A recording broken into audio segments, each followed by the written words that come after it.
নমস্কার বন্ধুরা, কেমন আছো সবাই? আমি সুচিত্রা, আমার আরেকটি ব্লগে তোমাদের সবাইকে স্বাগত জানাই। তোমরা তো আগেই দেখে বুঝে গেছো আজকের একটা নিমন্ত্রণ বাড়ি যাচ্ছি, আর সেটা হচ্ছে জন্মদিন বাড়ি। আর নিমন্ত্রণ বাড়ির গিফট হচ্ছে এটা, মানে একটা ব্ল্যাঙ্কেট। আর মেয়ে এদিকে রেডি হয়ে বাইরে দাঁড়িয়ে গেছে, তাড়াতাড়ি করছে যে কখন যাবে, চলো বেরোনো যাক বাড়ি থেকে। আর বর তো ঘুরপাক খাচ্ছে, মানে কাছাকাছি বলে যেতেই যাচ্ছে না। এটা হচ্ছে আমাদের পাড়ায় একদম কাছাকাছি, এ পাড়া ও পাড়া। দুই বোন ভাই, তারা যমজ ভাই, তাদের আজকে জন্মদিন। আর পাশেই এই দিদির বাড়ি, দিদিও আমাদের সঙ্গে একসাথে পাশাপাশি বলে একসাথে সবাই যাচ্ছি। আর আমাদের হচ্ছে বাড়ি থেকে এটা হচ্ছে 2-3 মিনিটের পথ। আর 8টা মতো বাজে এখন। বলেছিল সন্ধেবেলায় আসবে, তাড়াতাড়ি সবাই আসবে, এলে কেক কাটা হবে। বলো না, ছেলেদের নিয়ে আসতে গেলে হচ্ছে বড্ড দেরি হয়ে যায়। বলে বলে 8টার সময় বাড়ি থেকে বেরিয়েছি। আর দেখো বেশ লাইটিং ফাইটিং দিয়ে সাজিয়েছে ওদের রাস্তাটা। আর কথা বলতে বলতে চলে এসেছে ওদের বাড়ি। চলো গিয়ে দেখি কি অবস্থা সব। আর স্কুলের সব ফ্রেন্ডরা, মানে দূরে দূরে থেকেও এসেছে অনেকেই। আর অনেক বন্ধুদের বলা হয়েছে, তাদের মা বাবা পুরো ফ্যামিলি। আর এই দেখো সব কত বাচ্চা দেখো। আর কাদের জন্মদিন তাদের দেখাচ্ছি, দাঁড়াও। এই দেখো সব ওদের হচ্ছে মারা এসেছে। আর সব কিন্তু আমরা মানে পরিচিতি, সবার সাথে সবার পরিচয় আছে ভালো।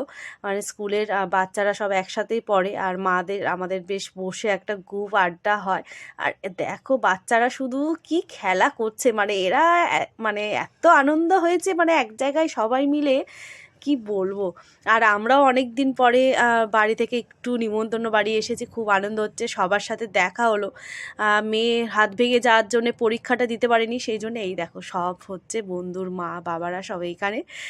সবার সাথে তো আর সবাইকে একটু দেখিয়ে দিচ্ছি। সব কিন্তু এরা আমাদের পাশে, বলতে আমরা যেখানে থাকি তার একটা স্টেশন পরে এদের বাড়ি। এই এক দিদি, চলো এখানে স্টলে দিয়েছে ফুচকা। আর এসে দেখছি যে বর দাঁড়িয়ে ফুচকা খাচ্ছে, আমাকে একবারও ডাকেনি। বলো না কীরকম বদমাইশ বলো। আর এখানে ফুচকা দিয়েছে টিফিন সন্ধেবেলা। ফুচকা খাবো, চলে এসেছি। এদিকে ছাদে রান্না বান্না হচ্ছে। আর আজকের কি কি মেনু আছে সব আস্তে আস্তে খাওয়া দাওয়া করবো আর তোমাদের বলবো। আর এই দেখো তো, ও যাদের জন্মদিন তাদেরই তো দেখানো হলো না। আগে চলো খাওয়া দাওয়াটা করে নিই, তারপরে হচ্ছে ওদেরকে আবার দেখাচ্ছি। এখানে সব মনে হচ্ছে রাধাবল্লভী হবে, তার সব প্রিপারেশান করা রয়েছে, দেখতেই পাচ্ছ। আর চলো আগে ফুচকাটা খাই। আর হচ্ছে বন্ধুর মাদের হচ্ছে সাজ দেখো সবাই। আমিও কিন্তু বেশ ভালোই সেজে গুজে এসেছি, এখনও ক্যামেরার সামনে আসতে পারিনি। বলো না, আমি ভিডিও করছি আর আমাকে দেখাতে পারছি না। এই দেখো বর এদিকে, এই দেখো বলতে বলতে বরের হাতে ফোন দিয়ে আমি ফুচকা খেতে শুরু করে দিয়েছি। আর ফুচকা তো আমরা বাঙালি, খুব ফুচকা প্রিয়। আর আমার তো দারুণ লাগে, কি বলো। আর আমার পাতায় না, মানে ফুচকা আসতে এত দেরি হচ্ছে, ওদেরকে দিচ্ছে আর আমার দেখো না চোখ শুধু ওদের পাতার দিকে। কি বলবো বন্ধুরা, হাসি লাগছে। মানে এত স্লো মানে ফুচকাগুলো আসছে না, ঠিক খেয়ে মানে এখানে পোষাচ্ছে না। আর দেখো ফুচকাকে নিচে চলে এসেছে। আর এই হচ্ছে মেন যাদের বাড়ি আমরা এসেছি, এই হচ্ছে এনার ছেলের আজকের জন্মদিন, মানে যে পুচকে দুটো জন্মদিন, তার মা। আর এই দিদি এরাও সব এসেছে, অস্মিতা আমার এই বোনঝির নাম। আর চলো সেই এই দেখো, আর ওর জন্মদিনে এসে আবার পেন পেয়ে গেছে একটা করে, মেয়ে কি আনন্দ দেখো। আর চলো দেখাই যাদের জন্মদিন, জন্মদিনে এসে হচ্ছে গিফট দিয়ে আবার গিফট নিয়ে বাড়ি যাচ্ছি দেখো। আর এই দেখো এই একজন, দুই ভাই, ওরা সব একই ক্লাসে পড়ে আমার মেয়ের সাথে। এই দেখো দুই ভাই, ওদের হচ্ছে আজকের জন্মদিন। দেখো এরা কিন্তু যমজ, জানো তো, মানে এক একসাথেই মানে যমজ, মানে বুঝতেই পারছো। যমজ ভাই কিন্তু দুজনের আলাদা দেখতে। তোমরা কমেন্ট করে বলো। আর এই হচ্ছে ওদের মা।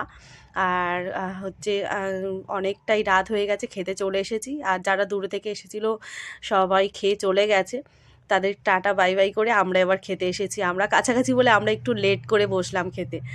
আর এই দেখো মেয়ে আর আমি এদিকে বসে গেছি, ওদিকে বর বসেছে। আর চলো খাওয়া দাওয়া করি। শীতের রাত, আবার বেশি দেরি হলে ঠান্ডা হয়ে যাবে খাবার। আর মানে তো অনেক দিন পর বাইরে বেরিয়ে না, সত্যি মানে বন্ধুরা একটু মাঝে সাঝে না, একটু বাইরে বেরোলে সবার সাথে না মিশলে না ভালো লাগে না, মেন্টালির দিক থেকে অনেকটাই হয়ে যায়। চলো কথা বলতে বলতে খাবার পড়ে গেল। এখানে গরম গরম রাধা পল্লবী আর চানা মশলা, আর একদম গরম গরম পুরো ভেজে দিচ্ছে রাধা পল্লবীটা। তারপরে খেতে খেতে চলে এলো ফ্রাইড রাইস। ফ্রাইড রাইসের সাথে কি আছে বলো, চিকেন কষা না চিলি চিকেন? চটপট করে কমেন্ট করো বন্ধুরা। আমার তো চিলি চিকেন বেস্ট লাগে ফ্রাইড রাইসের সাথে, তবে দেখা যাক কি আজকের রয়েছে, ওরা করেছে। আর চিকেন কষাও খারাপ লাগে না ফ্রাইড রাইসের সাথে, দুটোই ভালো যায়। এই দেখো আজকের হচ্ছে চিলি চিকেন করেছে, আর চিলি চিকেনগুলো বেস্ট সফট। চলো মাখিয়ে চাখিয়ে পুরো ঝাপা ঝপ খেয়ে নিই। আমার হচ্ছে fried rice chilli chicken best, মানে দারুণ লাগে। আর আবার একটু নিলাম। আর চলে এসেছে চাটনি, পাঁপড়, নলেন গুড়ের রসগোল্লা। মানে আজকের মেনু হালকা কমের উপরে বেশ দারুণ মেনু হয়েছে। পায়েস, তার সাথে লাস্ট পাতে রয়েছে দই। আর খুব ভালো লাগলো, খুব আনন্দ। আজকের ভিডিওটা তোমাদের কেমন লাগলো তোমরা বলো। আর টাটা, সবাই ভালো থেকো, সুস্থ থেকো, সাবধানে থেকো।